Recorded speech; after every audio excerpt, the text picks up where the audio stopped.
درست کردن مدل که آبی و بریم تو کارش. اینجا میبینید که تورچ قرمز، فانوس قرمز و آتیش قرمز هم هست و نسخه آبیش هم هست، ولی اینجا مدل بلاک قرمز داریم ولی آبیش نداریم.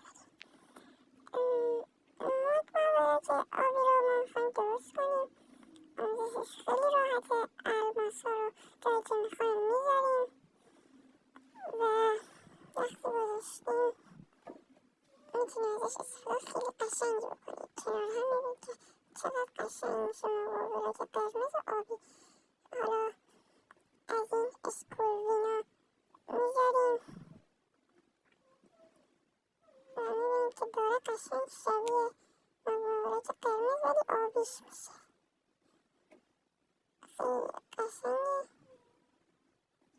اگه از این آموزش خوشتون اومد حتما چنل رو سابسکرایب و